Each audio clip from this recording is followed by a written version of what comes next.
Perkenalkan, nama saya Sofia Yuliana Manulang dengan NIM 2124 10 10 3069 dari Prodi Informatika. Di sini saya akan menjelaskan tentang identifikasi entiti dan atribut dari sebuah studi kasus. Nah, di sini studi kasus yang diberikan adalah bengkel. Pada lembar kerja saya sudah menuliskan beberapa entiti dan atribut yang saya temukan. Yang pertama ada entiti bengkel dengan kategori benda nyata dengan deskripsi menyimpan data mengenai bengkel tersebut. Dengan alasan dijadikan entiti adalah data bengkel perlu dicatat untuk mengetahui di mana kita melakukan perbaikan kendaraan. Lalu entiti bengkel memiliki atribut yaitu ID, nama bengkel, alamat, dan nomor telepon. Dengan keterangan ketika mencatat data bengkel perlu mencatat nama pegawai. Namun nama pegawai tidak perlu ditulis sebagai atribut dari data bengkel karena data pegawai merupakan entiti tersendiri. Lalu selanjutnya ada entiti pegawai dengan kategori benda nyata dengan deskripsi menyimpan data mengenai pegawai yang bekerja di bengkel tersebut. Nah, alasan dijadikannya entiti karena data pegawai perlu dicatat untuk mengetahui siapa saja pegawai yang bekerja di bengkel tersebut. Nah, atributnya ada ID dan nama pegawai dengan keterangan ketika mencatat data pegawai perlu mencatat nama bengkel tempat bekerja, namun nama bengkel tidak perlu ditulis sebagai atribut dari data pegawai karena data bengkel merupakan entiti tersendiri. Nah, selanjutnya ada entiti pelanggan dengan kategori benda nyata. Deskripsinya menyimpan data mengenai pelanggan yang melakukan perbaikan di bengkel tersebut. Dengan alasan dijadikan entiti adalah data pelanggan perlu dicatat untuk mengetahui siapa yang melakukan perbaikan kendaraan di bengkel tersebut. Dan atributnya ada ID dan nama pelanggan. Dan keterangannya ketika mencatat data pelanggan perlu mencatat data kendaraan. Namun data kendaraan tidak perlu ditulis sebagai atribut dari data pelanggan karena data kendaraan merupakan entiti tersendiri. Lalu selanjutnya ada entiti kendaraan dengan kategori benda nyata dengan deskripsi menyimpan data mengenai kendaraan yang sedang diperbaiki di bengkel. Alasannya, data kendaraan perlu dicatat untuk menyimpan data kendaraan yang sedang atau sudah melakukan perbaikan. Dan atributnya ada jenis kendaraan dan plat nomor. Keterangannya yang pertama, jenis kendaraan adalah redundan karena jenis kendaraan itu bisa saja sama antara pelanggan satu dan yang lainnya. Lalu selanjutnya ketika mencatat data kendaraan perlu mencatat nama pemilik. Namun nama pemilik tidak perlu ditulis sebagai atribut dari data kendaraan karena nama pemilik atau pelanggan merupakan entiti tersendiri. Lalu selanjutnya ada entiti barang dengan kategori benda nyata. Deskripsinya menyimpan data mengenai barang yang ada di bengkel tersebut. Alasan dijadikannya entiti karena data barang perlu dicatat untuk mengetahui barang apa saja yang tersedia di bengkel tersebut. Dan atributnya ada kode, nama barang, dan harga. Keterangannya ketika mencatat data barang perlu mencatat apa saja yang sudah dibeli. Namun pembelian tidak perlu ditulis sebagai atribut dari data barang karena pembelian merupakan entiti tersendiri. Selanjutnya ada entiti pembelian dengan kategori benda abstrak. Deskripsi menyimpan data mengenai apa saja yang diperlukan dari bengkel tersebut. Alasan dijadikannya entiti karena data pembelian perlu dicatat untuk mengetahui kebutuhan yang diperlukan oleh pelanggan. Dan atributnya ada kode partsnya, nama parts, dan kuantum. Keterangannya jenis pembelian multi-value karena dalam satu tabel itu bisa saja memiliki kode parts yang lebih dari satu. Lalu ketika mencatat data pembelian perlu mencatat transaksi yang terjadi. Namun data transaksi tidak perlu ditulis sebagai atribut dari data pembelian karena data transaksi merupakan entiti tersendiri. Lalu yang terakhir ada entiti transaksi dengan kategori benda abstrak data transaksi yang terjadi di bengkel tersebut. Alasan dijadikannya entity karena data transaksi perlu dicatat ketika seorang pelanggan melakukan perbaikan di bengkel tersebut. Atributnya ada ID transaksi dan tanggal. Keterangannya, yang pertama jenis transaksi multi-value, karena bisa saja transaksi itu terjadi lebih dari satu kali, karena ada transaksi yang terjadi selanjutnya lagi, seperti itu. Lalu kegiatan mencatat data. Ketika mencatat data transaksi, perlu mencatat barang apa saja yang sudah dibeli. Namun data pembelian tidak perlu ditulis sebagai atribut dari data transaksi karena data pembelian merupakan entiti tersendiri.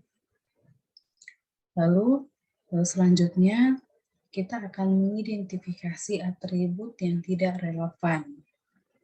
Nah, di sini saya menemukan atribut jenis kendaraan yang terdapat pada entiti kendaraan di atas ini tadi. Nah, di sini jenis kendaraan ini terdapat pada entiti kendaraan. Tidak seharusnya dijadikan atribut karena tidak relevan, disebabkan karena menyimpan data tentang jenis kendaraan yang melakukan perbaikan di bengkel. Nah, alasan dimasukkannya sebagai entity bukan atribut karena ketika dimasukkan ke atribut, jenis kendaraan menjadi redundan sehingga bisa menjadi entity tersendiri. Jadi saat dia dijadikan sebagai atribut, dia akan menjadi redundan pada atribut kendaraan itu. Karena jenis kendaraan itu bisa saja sama kendaraan satu dengan kendaraan yang lainnya. Lalu atribut yang bisa kita buat dari entiti baru yaitu jenis kendaraan ini adalah nama jenis dan deskripsi. Lalu selanjutnya yang kedua saya menemukan atribut harga barang yang tidak relevan pada entiti barang di sini. Nah, di sini ada harga barang. Kenapa tidak relevan? Karena dia akan menjadi redundan pada entiti barang itu. Karena dia di sini menyimpan data tentang harga barang yang ada di bengkel, deskripsinya. Lalu alasannya dimasukkannya sebagai entity bukan sebagai atribut, karena ketika dimasukkan ke entity barang menjadi redundan sehingga dipisah menjadi entity sendiri. Kenapa seperti itu? Karena pada beberapa barang akan memiliki harga yang sama. Jadi barang yang satu dengan barang yang lainnya bisa saja memiliki harga yang sama seperti itu. Jadi dia akan menjadi redundan pada entiti barang tersebut. Nah, pada saat harga barang dijadikan entiti baru, maka dia akan memiliki atribut yaitu ID dan harga barang. Oke, lalu selanjutnya saya akan menjelaskan tentang penentuan primary UID dan secondary UID setiap entity. Yang pertama pada entity bengkel. Di sini ada daftar UID-nya. Yang pertama adalah ID, yang kedua adalah nama bengkel dengan ID sebagai artifisial dan nama bengkel natural. Kenapa ID menjadi artifisial dan nama bengkel menjadi natural? Nah, jika kita lihat di sini, untuk artifisial itu memiliki arti bisa menambahkan artifisial auto increment jika tidak ada UID yang layak menjadi primary UID. Nah, pada entity bengkel ini, menurut pandangan saya sendiri, dia tidak memiliki primary UID. Jadi saya menambahkan ID agar bisa dijadikan primary UID. Nah, di sini dia bersifat artifisial karena ID sendiri yang saya jadikan untuk menjadi primary itu adalah saya tambahkan sendiri dengan kemauan saya sendiri. Jadi saya menambahkannya tanpa ada suatu keharusan seperti itu. Jadi karena bengkel itu tidak memiliki ID, jadi saya menambahkannya dengan sendirinya, makanya dia bersifat artifisial. Nah, kalau natural itu dia memang sudah ada, seperti nama bengkel, dia memang nama bengkel memang harus ada. Jadi setiap bengkel memang harus ada namanya.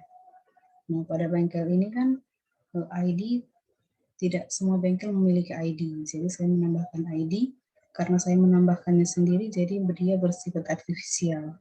Nah, karena nama bengkel memang sudah ada, memang harus ada, maka dia bersifat natural. Nah, di sini ID adalah bersifat primary dan nama bengkel bersifat secondary. Nah, kenapa di sini primary? Karena untuk primary UID, pilihlah UID yang nilainya tidak akan diupdate pada saat database dioperasikan. Nah, untuk ID ini pastinya hanya memiliki satu. Dia tidak boleh sama dengan ID yang lainnya. Jadi dia memiliki primary. Jadi jika database-nya dioperasikan dan diupdate, dia tidak akan berubah, ID-nya akan tetap sama sampai kapanpun, seperti itu. Nah, kalau untuk nama bengkel, dia tidak bisa menjadi primary karena bisa saja bengkel yang satu dengan yang lainnya itu memiliki nama yang sama, seperti itu. Jadi dia bisa saja berubah. Nah, nama bengkel juga bisa diubah-ubah seperti itu. Jadi jika kita ingin mengubah nama bengkel bisa saja, namun untuk ID-nya dia tidak akan bisa berubah. Seperti pada mahasiswa, NIM tidak akan bisa sama dengan NIM mahasiswa lainnya dan tidak akan bisa berubah. Seperti itu. Lalu pada entiti pegawai selanjutnya ada daftar UID-nya, ada ID dan nama pegawai. Nah, di sini ID-nya menjadi natural dengan nama pegawainya. Jika di sini ID-nya artifisial, di sini natural karena setiap pegawai itu memang memiliki ID. Jadi ini memang sudah ada, bukan saya menambahkannya dengan kemauan sendiri. Jadi memang setiap pegawai itu memiliki ID. Makanya dia bersifat natural karena dia memang sudah ada dan memang harus ada seperti itu. Lalu di sini ID juga menjadi primary dan nama pegawai menjadi secondary. Lalu selanjutnya ada pelanggan. Nah, di sini kembali ada ID dan nama pelanggan. Di sini ID-nya kembali menjadi artifisial. Kenapa? Karena setiap pelanggan itu tidak mempunyai ID. Jadi untuk mendapatkan primary UID-nya, saya menambahkan ID pada pelanggan. Jadi karena saya menambahkannya sendiri, maka dia akan bersifat artifisial. Lalu nama pelanggan di sini bersifat natural karena memang setiap pelanggan itu pasti mempunyai nama. Nah, di sini ID-nya kembali menjadi primary dan nama pelanggan menjadi secondary. Lalu di sini kendaraannya dengan daftar UID plat nomor bersifat natural karena memang setiap kendaraan itu harus memiliki plat nomor. Lalu di sini bersifat primary UID karena jika diupdate pun plat nomornya akan tetap sama, tidak akan berubah. Lalu entiti selanjutnya ada barang. Nah, di sini ada daftar UID-nya, ID dan nama barang. Di sini pada barang ini ID-nya bersifat natural dan nama barangnya bersifat natural. Kenapa ID barang ini bersifat natural? Karena pada setiap barang itu diberikan ID. Nah, jika kita lihat dari sini, dari studi kasus yang diberikan itu, setiap barang itu memiliki ID. Jika kita lihat dari sini, maka memang seharusnya di dalam bengkel itu setiap barang memiliki ID supaya bisa memudahkan pegawai untuk mencari barang tersebut. Jadi setiap barang itu harus memiliki ID seperti itu, dan ID itu diperlukan pada barang untuk bisa dimasukkan pada sistem komputer sehingga bisa lebih mudah dalam mencarinya. Jika ini mencari sesuatu barang, tinggal masukkan ID-nya, maka akan keluar semua informasi tentang barangnya seperti itu. Jadi di sini ID-nya bersifat natural dan nama barangnya bersifat natural. Di sini ID juga menjadi primary, lalu nama barangnya menjadi secondary. Lalu pada entiti pembelian, di sini daftar UID-nya ada kode parts-nya dan nama. Nah, di sini kodenya bersifat natural dan menjadi primary. Kenapa?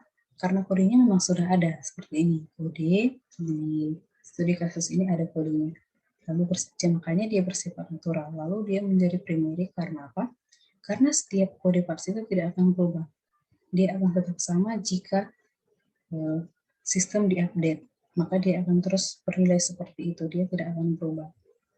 Nah, jadi dia dijadikan primary. Nah, pada nama ini bersifat natural dan dijadikan secondary karena bisa saja nama itu berubah seperti itu. Lalu selanjutnya ada transaksi. Di sini ada ID dan tanggal. Nah, di sini bersifat natural dan di sini juga. Jadi di transaksi ini dia ID-nya bersifat primary karena setiap ID itu memang termasuk dalam primary. Nah, di sini ID-nya natural karena pada setiap transaksi itu memiliki ID. Jadi jika kita melakukan transaksi ada ID-nya. Jadi setiap transaksi kita itu akan dicatat dalam satu bentuk ID. Jadi jika kita ingin mencari transaksi kita, pada saat itu kita mencarinya dengan ID. Jadi dia akan ketemu. Kita masukkan ID-nya, maka transaksi kita pada saat melakukan transaksi itu akan keluar semuanya seperti itu. Lalu di sini ada tanggal bersifat natural dan menjadi secondary. Lalu selanjutnya ada mengidentifikasi relationship antar entity. Nah, di sini kita akan mengidentifikasi hubungan antara entity yang satu dengan yang lainnya. Di sini kita sedang membentuk sebuah tabel. Nah, seperti ini. Jadi di sini saya akan menjelaskan hubungan antara setiap entity-nya. Jika warnanya coklat, warna kotaknya coklat, berarti dia memiliki hubungan, memiliki relationship seperti bengkel dengan pegawai. Nah, setiap bengkel pasti memiliki pegawai seperti itu. Lalu selanjutnya ada pelanggan dengan pegawai. Nah, ini memiliki relationship karena setiap pelanggan itu akan setiap pelanggan akan dilayani oleh pegawainya seperti itu. Jadi setiap ada pelanggan yang datang ke bengkel, maka pegawainya akan langsung datang menemukan pegawai. Jadi mereka itu memiliki hubungan seperti itu. Lalu selanjutnya ada kendaraan dengan pelanggan. Karena setiap pelanggan pasti memiliki kendaraan. Karena mereka datang ke bengkel itu untuk memperbaiki kendaraan seperti itu. Jadi pastinya akan memiliki kendaraan. Selanjutnya ada bengkel dengan barang. Karena pada setiap bengkel pasti ada barangnya. Jika barang di bengkel tidak ada, bagaimana dia akan melakukan atau beroperasi seperti itu. Jadi setiap bengkel akan memiliki barang seperti itu. Lalu barang dengan kendaraan. Nah, ini memiliki relationship karena setiap kendaraan itu pasti akan, setiap kendaraan yang datang pada bengkel itu akan memerlukan barang. Akan memerlukan barang dari bengkel itu untuk bisa membantu perbaikan itu. Jadi mereka memiliki hubungan seperti itu. Lalu selanjutnya ada pembelian dengan kendaraan. Jadi setiap kendaraan datang ke situ pasti akan membutuhkan barang dan melakukan pembelian seperti itu. Karena pada pembelian ini sendiri deskripsinya, keterangannya tadi dia akan mencatat apa saja yang dibutuhkan oleh kendaraan untuk melakukan perbaikan. Jadi mereka memiliki relationship. Lalu selanjutnya ada pembelian dengan barang. Nah, pada setiap pembelian pasti akan membeli barang. Jadi setiap pembelian akan ada daftar barang yang dibeli seperti itu. Jadi mereka memiliki hubungan. Nah, selanjutnya yang terakhir ada transaksi dengan pegawai. Jadi setiap transaksi akan dilakukan oleh pegawainya. Jadi setiap ada transaksi maka dia akan diurus oleh pegawainya. Setiap ada data transaksi, maka akan ada data pegawai yang melakukan transaksi itu dengan si pelanggan itu. Lalu, untuk yang terakhir ada transaksi dengan pelanggan. Nah, maka di sini memiliki relationship karena pelanggan melakukan transaksi pada bengkel tersebut. Jadi setelah selesai Untuk memperbaiki kendaraan, maka pelanggan akan melakukan transaksi yang didampingi oleh pegawai itu sendiri. Nah, jadi kira-kira seperti itu yang terjadi pada relationship antar entiti tersebut. Nah, untuk sekian mungkin ini saja yang bisa saya jelaskan pada tugas untuk mencari entiti dan atribut pada tugas sistem basis data kali ini. Sekian dan terima kasih. Semoga apa yang saya berikan ini bisa bermanfaat dan jika ada kata yang salah mohon dimaafkan. Terima kasih.